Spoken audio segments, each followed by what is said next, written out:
This week in the field, photographic challenges at low tide.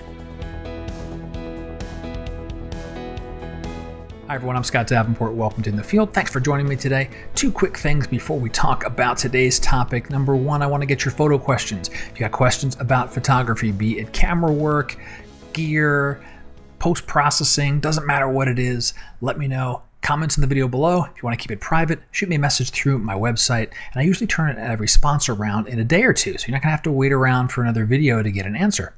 Second is, if you haven't subscribed to the channel already, please do so. If you're watching this on Facebook, follow my Facebook page. If you're watching this on YouTube, subscribe to the channel. It's nice to see the audience grow and our little community continue to thrive. So today, talking about low tide and the photo challenges that it brings. I'm always looking to, for the coastlines that I visit often, San Diego, I'm always looking for a different way to see the coast, and changes in tides are a great way to do that. I had a very extreme low tide one morning, and I went out to some spots that are otherwise less accessible for, moderate to high tides. An extreme low tide this morning in San Diego, -foot. So it's revealing a lot more of the shoreline. So my theory was I'll go to places that are usually less accessible, or there's fewer things in the foreground that are able to anchor a photo. It's a struggle. I'm overlooking False Point, and yeah, honestly, it's just a mess. There's too much in and around the ground, and it's just not very picturesque. The sky is also not cooperating with me. Called for partially cloudy. It's more like mostly cloudy, and the sun hasn't quite broken up the morning haze and overcast. I'm gonna go on to the next spot and see if I fare any better. So where I am right now, I would normally be in the ocean. This extreme low tide, though, once again, it is just revealing too much of the ocean floor. It's not particularly photogenic. This rock that's to my right, I've shot a bunch of different times, normally at a higher tide when the ocean's covering everything that I'm on right now, and it's mainly just that rock reaching out into the water. I'm gonna have to come back here in maybe a few hours, or maybe another day, when the tides are a little more conducive to making a good photo. This little nook is called Hogan's Beach. It's the best that I've seen this morning.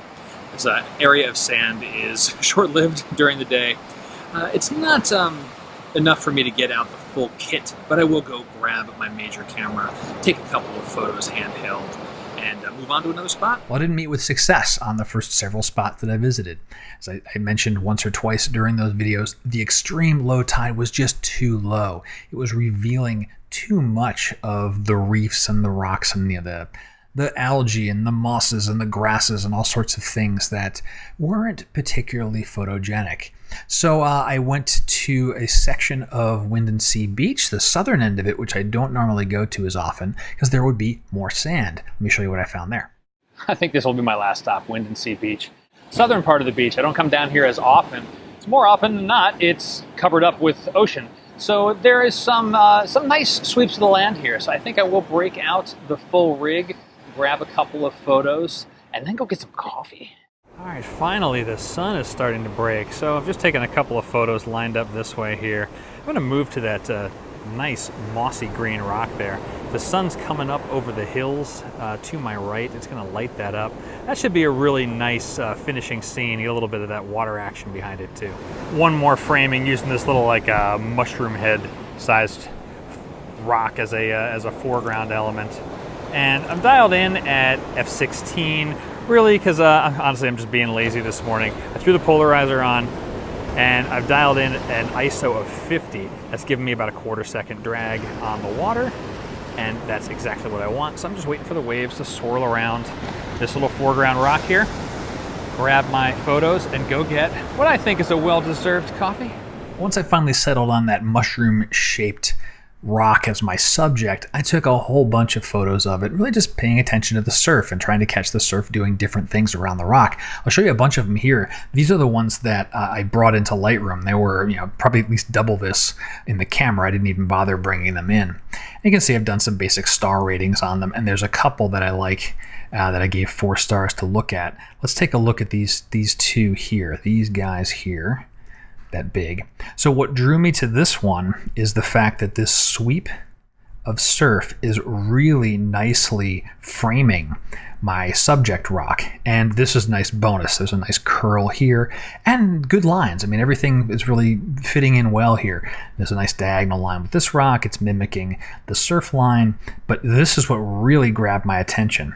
Now, the second one that I was close on, again, that surf reaching up to fill more of the frame entirely, give it more dynamic. So we've got, land and sea and land and sea. I really like the water patterns here, and even this secondary subject, or this complementary element here, this wave here. I'll go back to the previous one. And this one, I kind of like that. It's a little simpler, but in the end, I think I like this one better. Just the fact that my subject, which ultimately is this mushroom-headed mossy rock here, that is just framed really, really nicely by that sweep of surf. So I think that's the one I'm going to go on and process. So for a tip of the week, I think low tide is good for certain types of beaches. If it's a sandier beach or generally just a wider stretch of land, I think low tide will give you some different opportunities. But for reefs or very rocky beaches, maybe less so, unless you're going after tide pools or little sea creatures down in between rocks. The really low tides can expose too much and just not be as photogenic. So beaches where I'm thinking this would be really good to have a super low tide, like in San Diego, like Torrey Pines Beach. It's a nice big stretch of sand, and there's some interesting pebbles that line the surf. Or a place like Bandon, Oregon, where when the surf goes out, you can get on the beach, interact with those huge sea stacks, places like that. So that's the tip. Low tide, target certain types of beaches, ones that normally have a bigger expanse of land. Now we'll do it for this week's In the Field. Hope you've enjoyed it. If you did, let me know somehow. Again, please subscribe if you haven't already. Comments on the video below. Let me know what you think. You got a question, you can leave it there too. Or you can hit me up through my website. Love to hear from you. And until next time, my name's Scott Davenport. Happy shooting.